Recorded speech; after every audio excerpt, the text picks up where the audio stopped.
首先，再次感谢昨晚滕总的分享，艾尔康宁口服系列实际上也是对免疫系统的一种调节。我们今天的主题是不接受平庸的健康，来简单介绍关于人体的自身免疫。数百万人正被不明原因的健康问题所困扰，并试图寻求解决方案。其实很多此类疾病的根源在于我们的免疫系统。免疫系统是体内自我保护的机制，但是有时它的过于强大，会无意中对我们造成很多伤害。当我们的身体攻击自身引起器官和组织损伤时，我们称之为自身免疫紊乱。自身免疫早期症状可能会伴随我们终身，包括关节疼痛、体重增加、胃肠功能紊乱、抑郁、情绪紊乱和疲劳等，而这些症状从未被诊断为疾病。相反，医生或体贴的家人朋友会告诉你，很好，只是压力有些大。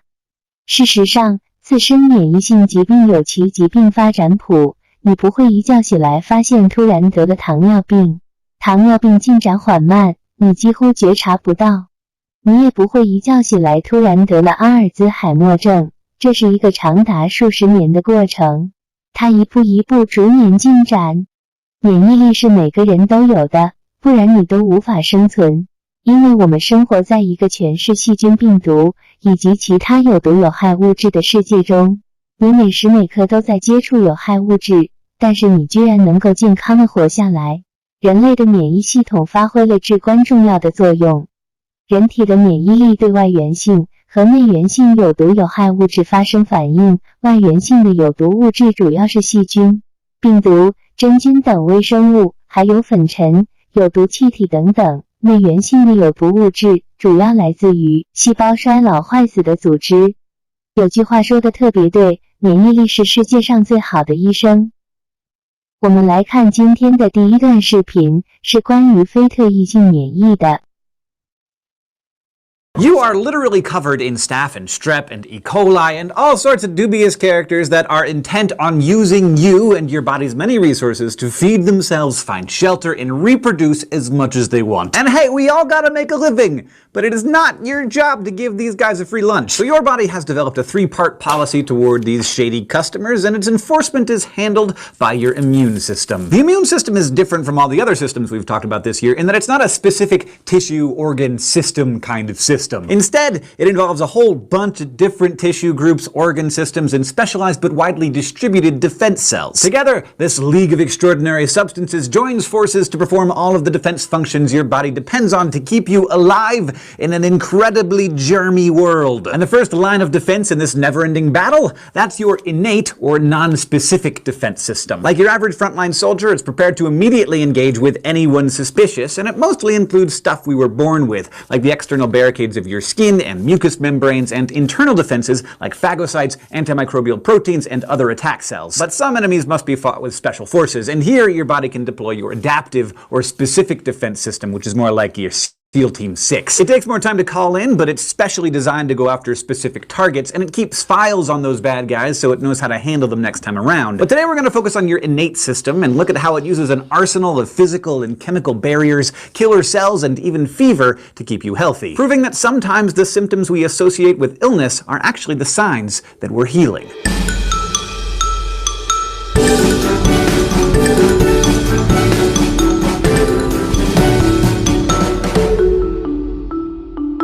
Just because something is simple doesn't mean that it can't be elegant. I mean, your body is capable of some incredibly sophisticated things, including defending itself from infection. But occasionally, there's something to be said for brute force. And a lot of your innate immune system's functions aren't exactly subtle. For example, your body's very first line of defense is a simple physical barrier. And it works. Like a wall around a fortress, your skin does a fantastic job of keeping out all manner of malevolent microorganisms. As long as that tough, keratinized epithelial membrane doesn't get torn open or busted up too much, you could probably, make snowballs out of raw sewage and still be alright. Although, no. Your many mucous membranes also provide a handy physical barrier. You'll remember that they line any cavity that opens up into the germy outside world, including the respiratory, digestive, urinary, and reproductive tracts. Not only do your skin and mucosa supply simple physical protection, they also pack some serious chemical weaponry. Eat some questionable leftovers for lunch? Don't worry, your stomach is literally filled with acid, so you probably are covered. Walk face first into your coworker's nasty sneeze cloud? No worries, your nasal passages can whip up a tissue box worth of sticky mucus to help trap viruses before they enter your lungs. You've also got bacteria-fighting enzymes in your saliva and lacrimal eye fluid, and peptides called defensins in your skin and membranes that help keep bacteria and fungi from setting up shop around inflamed or scraped skin. Which, no matter how careful you are, you're gonna get one way or another. Maybe you shave with a dull blade, or you just brush your teeth too hard, and don't get me started about the dangers of bagel cutting. So when you've breached that first simple line of defense, it's time to call on your second line of internal innate defenses. This is where your body starts pulling strategic maneuvers like firing up a fever, releasing chemical signals, causing inflammation, or other defensive tactics that help identify and attack infectious invaders. Some of the first defensive cells on the scene are your phagocytes. Their name literally means to eat, and like Pac-Man, they indiscriminately chase down intruders and gobble them up. And they come in a few different varieties. First, you got neutrophils, which are the most abundant type of your white blood cells. They kind of self-destruct after devouring a pathogen, and in fact, you've probably seen piles of their little dead bodies, because that's what pus is made of. But the bigger, tougher phagocytes are the macrophages. They're derived from monocyte white blood cells that have moved out of the bloodstream to occupy tissues, and some are free types that patrol tissues looking for creepers, while others are fixed, attached to fibers in specific organs, devouring anything suspicious that passes by. So when a macrophage, in say the finger I just cut slicing a bagel, sees a new bacterium coming along, it snares it using cytoplasmic extensions, reels it in, completely engulfs it, and essentially digests it and spits the rest out. And unlike neutrophils, it can do this over and over again, like a boss. But not all your defense cells are phagocytic. You've also got cells with what is by far the awesomest name of any cell in the body, the natural killer cells. You can call them NK cells if you want to, but like, why would you do that? Anyway, these tiny assassins patrol your blood and lymph looking for abnormal cells, and are unique in that they can kill your own cells if they are infected with viruses or have become cancerous. How can they tell? A normal, healthy human cell contains a special protein on its surface called MHC1, or Major Histocompatibility Complex, but if it's infected, it stops making that protein. And if an NK cell detects a defective cell, it doesn't swallow it whole like a macrophage, it pokes it with an enzyme that triggers apoptosis, or programmed cell death, which is pretty awesome. So those are some ways your innate immune cells handle their enemies, but how do they know where to look in the first place? So let's talk strategery. So say you're in a banana factory, and you slip on a banana peel and you scrape your knees. Your outer fortress has been breached and the pathogens are just flooding in like orcs through Helm's Deep. Banana factories are very dirty places. Now your body wants to contain the spread of pathogens, clean up the mess, and get healing as quickly as possible, so it cues up your inflammatory response. This is basically an internal fire alarm, only it uses chemicals instead of sirens to get the message across, and instead of smoke and fire, you sense redness, swelling, heat, and pain. For example, in the event of injury, specialized mast cells in your connective tissue send out histamine molecules, and histamine is great at calling in the cavalry. For one thing, it causes vasodilation, which creates redness and heat at the site of the injury. Now, those things might freak you out a little, but they're actually signs of healing. The increased temperature, for example, ratchets up the cell's metabolic rate so they can repair themselves faster. Meanwhile, histamines and other inflammatory chemicals also increase the permeability of blood vessels, causing nearby capillaries to release protein-rich fluids. This causes swelling, which again is actually a good thing because that leaked protein helps clot blood and form scabs, while the lymphatic system sucks up and filters that extra fluid, cleaning it up before putting it back into your bloodstream. And of course, like chum to sharks, an inflamed knee is also going to attract a bunch of local phagocytes, which find it easier to escape your now leaky capillaries, and lymphocytes that are also flowing freely, helping to destroy pathogens while also cleaning up dead cell wreckage. And don't forget, during all of this, the neutrophils have been doing their best, but they were the first wave to arrive, so by this time they're starting to die in heaps. They're triggered when the injured knee skin cells release chemicals that begin leukocytosis, the release of neutrophils from the bone marrow, where they're made, into the bloodstream. To attract the neutrophils to the damaged area, inflamed endothelial cells in the capillaries send out chemicals that act like homing devices, and when the neutrophils arrive, they cling to the capillary walls near the injury, flatten themselves out, and squeeze through the vessel walls to get to work. Your big monocytes eventually roll up to the battle and transform into hungry macrophages, replacing the first line of now dead neutrophils and basically just eating up any lingering enemies and then cleaning up the carnage. Now, all this works pretty well in most circumstances, but you may have noticed with a more major injury or an especially nasty virus or infection, sometimes your local troops get overrun. When white blood cells and macrophages run into more foreign invaders than they can handle, they let loose pyrogen chemicals that tap the hypothalamus and raise your body's thermostat, calling in a systemic fever to burn everything everything. The resulting temperature rise increases the metabolism of your cells so they can heal faster, and it also tells the liver and spleen to hold on to all of their iron and zinc so those things can't contribute to bacterial growth. But even then, sometimes you find yourself facing a more formidable foe. That's when you call in the specialists, your adaptive immune. OK， 接下来看今天的第二段视频。当我们遇到更强的威胁时，特异性免疫是如何发挥作用的？ Uncover its weaknesses. Learn how to see it before it sees you. We've already talked about how your innate defense system keeps out or quietly neutralizes pathogens without too much fuss. But sooner or later, a threat's gonna come along that's stronger than what the first responders can handle. That's when it's time for the adaptive or acquired immune system to step in. While your innate system takes its zero-tolerance policy very seriously and tries to toast any foreign microbe that it encounters, your adaptive system does things differently. It has to be expressly introduced to a specific pathogen and recognize it as a threat before it will attack. As its name suggests, you're not born with a working adaptive immune system. It's slow to act, in part because it takes time for it to shake hands with so many pathogens and get to know them. These introductions may be organic, like touching a dirty faucet in the bathroom or walking into a sneeze cloud, or they may be premeditated, which is why vaccination is pretty much the greatest thing to happen to medicine ever. But once it's been introduced to a potential threat, your adaptive defenses never forget it. And this ability to remember specific pathogens is one of the key differences between the adaptive and innate defenses. Another main difference is that adaptive immunity is systemic. Rather than being restricted to a particular infection in, say, a sinus or a sliced finger, your adaptive system can fight throughout your whole body at once. And it does this by deploying one or both of its separate but cooperating defenses,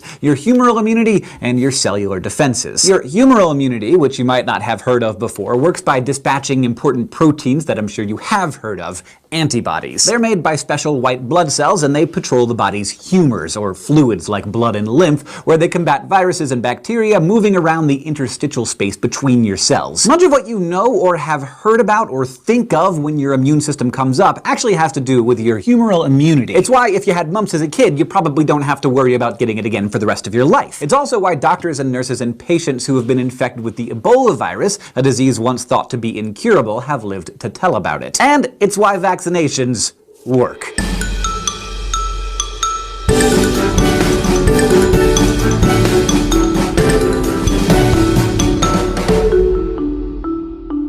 Whether you're protecting yourself from infections or playing an MMO, one of the first steps in any good defensive strategy is to be able to tell your friend from your foe. And in the case of your immune system, that means being able to identify antigens. An antigen could be an invader from the outside world, like a bacterium, virus, or fungus, or it could be a toxin or a diseased cell within your own body. But in any case, antigens are large signaling molecules not normally found in the body, and they act as flags that get the adaptive immune system riled up. So let's say flu virus gets inside of you, and it's floating around trying to find a good host cell to start multiplying inside of. Before it finds that cell, hopefully it will be paid a visit by one of the stars of your humoral response, a B lymphocyte. Like all blood cells, these guys originate in your bone marrow, but unlike other white blood cells, they also mature in the bone marrow too. And as a B cell matures, it develops the ability to determine friend from foe, developing both immunocompetence, or how to recognize and bind to a particular antigen, as well as self-tolerance, or knowing how to not attack your body's own cells. Once it's fully mature, a B lymphocyte displays at least 10,000 special protein receptors on its surface. These are its membrane-bound antibodies. All B lymphocytes have them, but the cool thing is every individual lymphocyte has its own unique antibodies, each of which is ready to identify and bind to a particular kind of antigen. That means that with all of your B lymphocytes together, it's like having 2 billion keys on your immune system's keychain, each of which can only open one door. So part of your immune system's strategy is just to win with overwhelming odds. The more unique antibodies your lymphocytes have, the more likely it is that one will eventually find, bind to, and mark a particular antigen. Once they've matured, B cells colonize or seed your secondary lymphoid organs like your lymph nodes and start roaming around in your blood and lymph. At this point, they're still naive and untested, and they won't be truly activated until they meet their perfect enemy match. Which brings us back to the flu virus. When the right B cell finally bumps into an antigen it has antibodies for, usually in a lymph node or in the spleen, and recognizes it, it binds to it. This summons the full power of the humoral immune response, and the cell basically goes into berserker mode. Once activated, the B cell starts cloning itself like crazy, quickly producing an army of similar cells, all with the instructions for the exact same antibodies that are designed to fight that one particular antigen. Most of these clones become active fighters, or effector cells,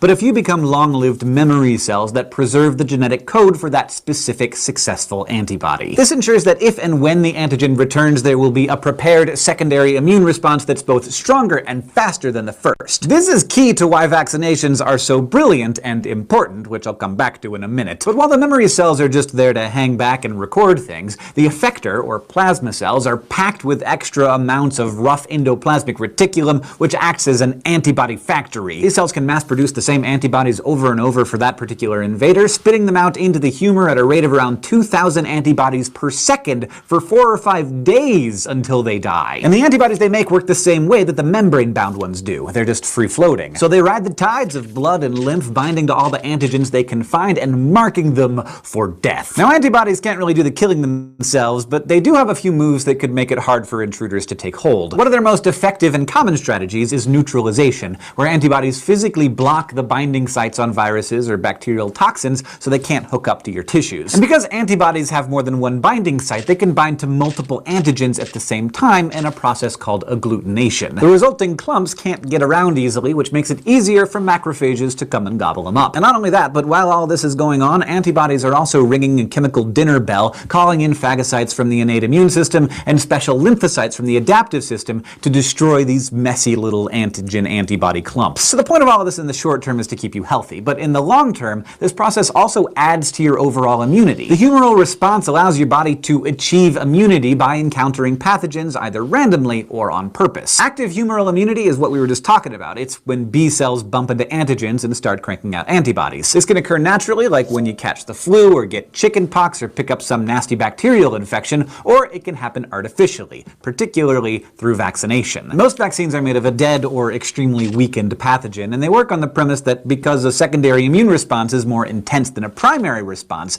by introducing a pathogen into your body, you're priming it to fight hard and fast should that antigen show up again. In the case of typically non-fatal infections like the common flu, this immunity should at least spare you from some of the most severe symptoms. But in the case of more serious diseases like polio, smallpox, measles, and whooping cough, vaccinations can be truly life-saving. Now, some antigens, like those from mumps or measles, don't really change much over time, so a few immunizations will leave you set for life. But others, like influenza, are constantly evolving and changing their surface antigens, so immunity to last year's flu probably doesn't work against this year's flu. Still, acquired immunity doesn't have to be active. Babies, for example, naturally obtain passive humoral immunity while still in the womb. They receive ready-made antibodies from their mothers through the placenta and later on through breast milk. And that works pretty well for a few months, but the protection is temporary because passively obtained antibodies don't live long in their new body, and they can't produce effector cells or memory cells, so a baby's own system won't remember an antigen if it gets infected again. You can also acquire this kind of temporary passive immunity artificially by receiving exogenous antibodies from the plasma of an immune donor. This is what recently saved some doctors and nurses who had contracted the Ebola virus from infected patients. A serum was made from the blood plasma of other medical workers who had been infected and survived. The antibodies helped defend the patients from the virus before their own active immunity could identify that particular antigen and start creating their own antibodies. It's not the same as a vaccine, which immediately engages your B cells, but it can buy a patient some crucial, life-saving time against an infection that would otherwise quickly kill. But B cells and antibodies are only part of the immunity equation. There are plenty of pathogens that quickly worm their way right inside your cells, where they're safer from the humoral response and free to multiply as much as they'd like. Luckily, your immune system has yet another game plan and a new set of players ready to fight that final battle with cell-to-cell combat. 最后看今天的最后一段视频，细胞免疫。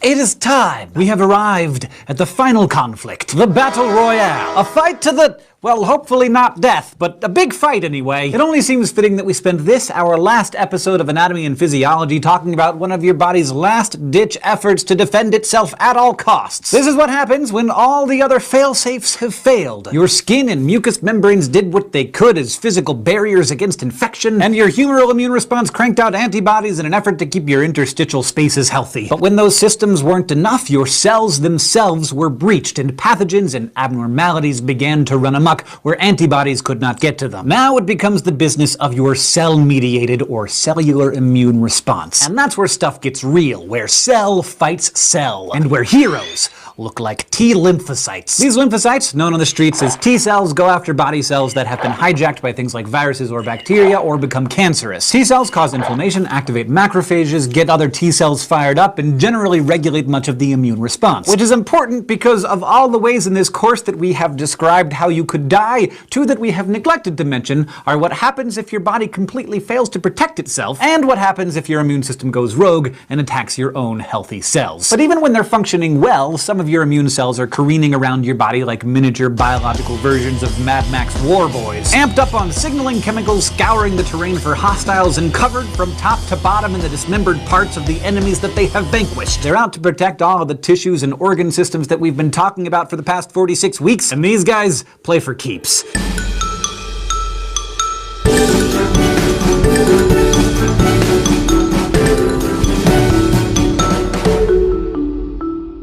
If there are cells in your body that look and act like they're from some post-apocalyptic hellscape, it's gotta be the cells in your immune system. Aside from the fact that they go around literally eating their enemies and have names like natural killers, some of these cells are dressed for the part too. Specifically, they go around wearing parts of the organisms they've killed so others can see them. Sounds a little bit messed up, but we're talking life and death here. The stakes are high. And this kind of behavior occurs both in your innate immune response and your acquired response. We've already talked about how in the innate response, when a phagocyte sees a suspicious character, it engulfs it and kills it, right? But what we didn't get into before is that during its attack, the phagocyte actually breaks the pathogen into tons of tiny molecules and then proudly displays those broken bits in grooved proteins on its outer membrane. These proteins are called major histocompatibility complexes, or MHCs, and they're a lot like how Vlad the Impaler decorated his front yard with the bodies of his skewered enemies, or how a battle-crazed warrior might show off a necklace made of knuckle bones. Because cells from both your innate and adaptive branches do this grisly accessorizing like it's their job, they are referred to as professional antigen-presenting cells. Which might make you think, is there an amateur version of an antigen-presenting cell? And yeah, there kinda is. Every nucleated cell in your body, which means all of your cells except for red blood cells, have one kind of MHC protein on their surface called class 1 MHC. MHC1 proteins present short chains of amino acids that are based on endogenous proteins, that is, proteins synthesized inside that cell. So if a particular cell is healthy, the antigens on its MHC1 tell roving immune cells that everything is okay inside, nothing to see here. But if the cell is, say, cancerous and it's making abnormal proteins, then it'll fix bits of those proteins to its MHC, which alerts immune cells that there's a problem inside and basically asks to be killed. Now, your immune-related cells, like macrophages, dendritic cells, and B cells, wear class 2 MHC proteins on their outsides. These are the professionals. Class 2 MHC proteins bind to fragments of exogenous antigens, like a virus that's been engulfed, broken up, and displayed to get the attention of other cells. And this is how MHCs are totally essential to the cellular immune response. Because the heroes of your cellular defenses, the T cells, can't actually detect whole antigens. They can only recognize them when they're all diced up and decorating an antigen-presenting cell. T cells are made in the bone marrow, but they mature in the thymus,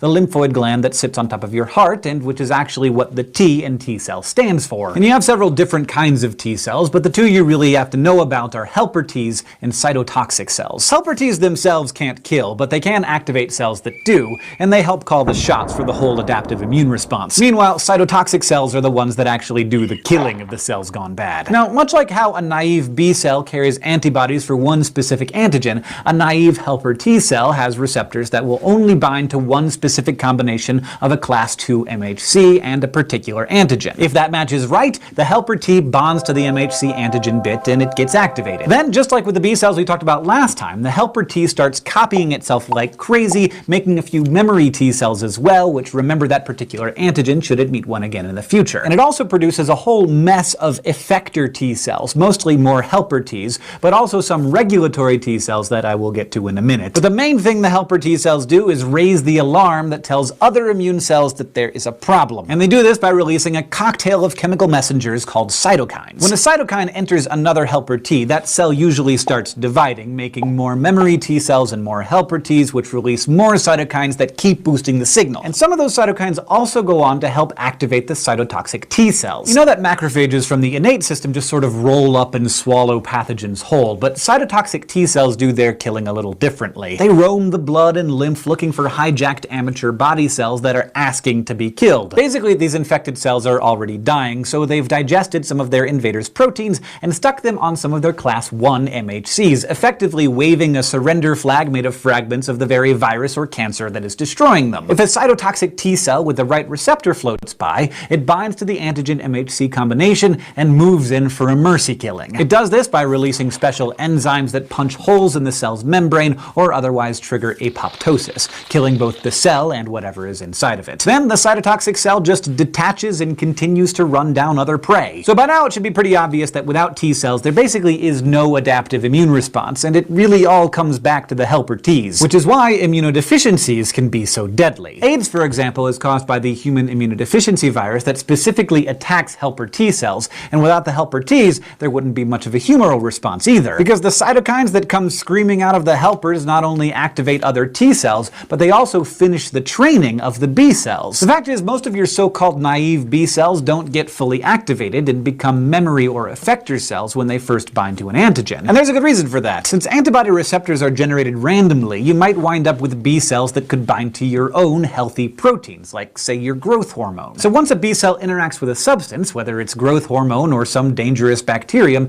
it still needs to bind to it, engulf it, and present some fragments of it on its surface. But then it'll stop to await inspection. It pauses until the right helper T cell comes by to check out its presentation. If the T cell binds to the presented fragment, then it releases cytokines which fully activate the B cell, and suddenly you got antibodies going everywhere. But if it doesn't, then the B cell just goes about its business and doesn't trigger an immune response. This check and balance between Bs and Ts is an important safeguard against your immune system becoming too good at its job, which is a very real risk. A hyperactive immune system can cause mayhem by losing its ability to distinguish enemy from self as it turns on your own body. Your regulatory T cells, another type of effector, help prevent this by releasing inhibiting cytokines that tell other immune cells to stand down once the initial threat has been handled. Without that regulation, the body might start cranking out too many antibodies and cytotoxic cells that could damage or destroy its own tissues. This dangerous confusion is what causes many autoimmune diseases, like multiple sclerosis, which eats away at the myelin sheaths around neurons, or type 1 diabetes, which tears up the pancreatic cells that make insulin. So the takeaway here is that your immune system is usually really good at its job, which is to kill stuff in the name of keeping you alive. And you really don't want it to go rogue on you, because if there's one thing you should have learned in the past year with us, it's that your body is both resilient and fragile,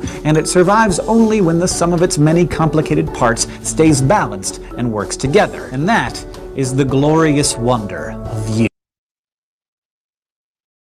今天的3段视频讲述了人体的免疫系统。人人都有免疫力，为什么有的人容易感冒，有的人容易生病呢？说明免疫力是有强弱之分的，免疫力强的人不容易患病，而免疫力低下的人容易罹患各种疾病。人类的免疫力是非常复杂和精细的，评价起来非常的困难，目前并没有一个非常准确的指标，可以用来衡量到底谁的免疫力强，谁的免疫力弱。所以，如何恢复自己的免疫力，也只能是泛泛而谈。这里简单的给大家总结几条。首先，保持健康的生活方式。健康的生活方式包括早睡早起，不熬夜，不要太过劳累，适当的放松，劳逸结合，不要让自己长期处于亚健康状态。健康的生活方式才能让自己精力充沛，不会让病毒和细菌有可乘之机。其次，健康的饮食也很重要，少吃油炸食物，少吃薯条、汉堡、炸鸡等垃圾食品，多吃蔬菜水果，3餐按时吃，不要暴饮暴食，少吃宵夜。营养均衡，不偏食，可以让你的身体各项指标处于正常范围，包括免疫细胞、抗体水平等等，可以有效地抵抗有害微生物入侵。再者就是适量的运动，运动的时候可以促进全身血液循环，促进新陈代谢。运动的时候，人体可以分泌一些激素，增强免疫力。但是一定要掌握正确的运动方法，防止受伤。同时，不要运动过量，会适得其反。运动过后一定要注意保暖，避免着凉。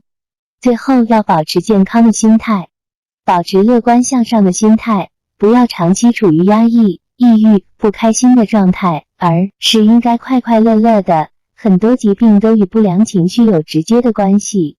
也有一系列的研究显示，患癌之后保持乐观的心情，可以提高癌症患者的生存率，降低术后复发率。